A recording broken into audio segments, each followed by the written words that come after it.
Elimination update నేను ఎప్పుడో నిన్న మార్నింగే చెప్పేశాను. సో ఎలిమినేషన్లో టేస్టీ తేజ, పృథ్వీ వీళ్ళిద్దరూ అయితే ఈ వీక్ ఎలిమినేట్ అవుతారని.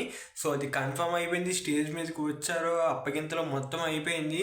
సో షూట్ అయితే కంప్లీట్ అయిపోయింది. టేస్టీ తేజ అయితే శనివారం, పృథ్వీ అయితే ఆదివారం. సో దమ్ము దుమ్ము అని చెప్పి మీరు ప్రోమోలో చూసుంటే, అంటే దమ్ములుగా ట్రోఫీ పుచ్చుకునేది ఎవరు, దుమ్ము దుమ్ముగా చిత్తుగా అక్కడికి వెళ్ళకపోయే వాళ్ళు ఎవరని చెప్పి అడిగితే చాలా వరకు దుమ్ము అన్నదానికి టేస్టీ తేజకి ఎక్కువ చాలామంది ఇచ్చారు. తర్వాత ప్రేరణ, విష్ణుప్రియకి కూడా ఇచ్చారు. సో దమ్ముగా ట్రోఫీ పుచ్చుకునే వాళ్ళలో నిఖిల్కి, గౌతమ్కి వీళ్ళిద్దరికీ అయితే వచ్చినాయి బాగానే. సో చూసుకుంటే గౌతమ్ వర్సెస్ నిఖిల్ గట్టిగా ఉండబోతుంది. ఓటింగ్స్ ఇంకా 2 వారాలు మాత్రమే ఉంది, చాలా గట్టిగా ఉండబోతుంది.